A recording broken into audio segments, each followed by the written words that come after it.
On l'a forcée à laver la vaisselle pendant la fête. Mais personne ne savait que son mari, millionnaire, était le propriétaire du manoir. La montagne d'assiettes semblait ne jamais finir depuis la porte de la cuisine.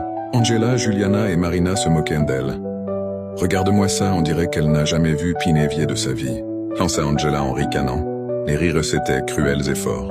Peu savaient que cette femme, silencieuse avec un tablier usé, était en réalité l'épouse du propriétaire du manoir. Cette humiliation allait devenir la vengeance qui changerait tout. 3 heures plus tôt, Johanna se trouvait dans le dressing. Elle choisissait les vêtements les plus simples qu'elle possédait. Jean et un t-shirt gris. Pedro, son mari, l'observait depuis le canapé, toujours en costume et cravate. « Tu es sûr de vouloir aller jusqu'au bout, mon amour? Je peux tout annuler. » T'étais inquiet. « Non, Pedro. Nous devons voir qui sont vraiment ces gens, » répondit-elle calmement. Johanna avait un instinct pour ce genre de choses. Depuis son enfance, elle avait appris à reconnaître ceux qui flattèrent par intérêt. « Les affaires ne sont pas seulement des chiffres, ce sont des caractères, » disait-elle souvent. Le plan était simple. Elle allait s'infiltrer à la fête comme simple employée pour observer comment se comportaient les invités.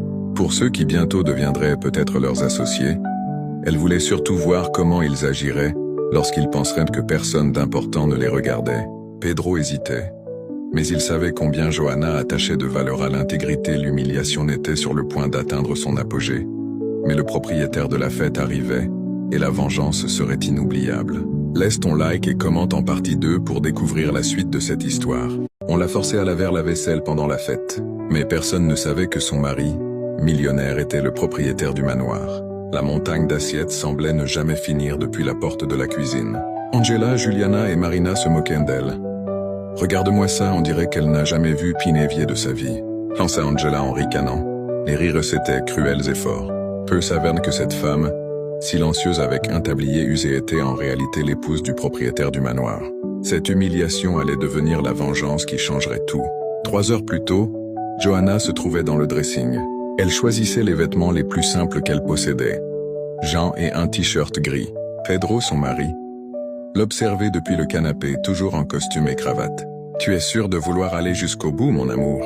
Je peux tout annuler. » T'étais inquiet. « Non, Pedro.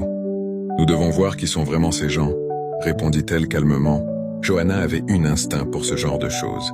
Depuis son enfance, elle avait appris à reconnaître ceux qui flattèrent par intérêt. « Les affaires ne sont pas seulement des chiffres, ce sont des caractères, » disait-elle souvent.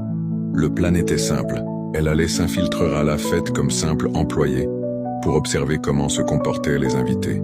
Pour ceux qui bientôt deviendraient peut-être leurs associés, elle voulait surtout voir comment ils agiraient lorsqu'ils penseraient que personne d'important ne les regardait.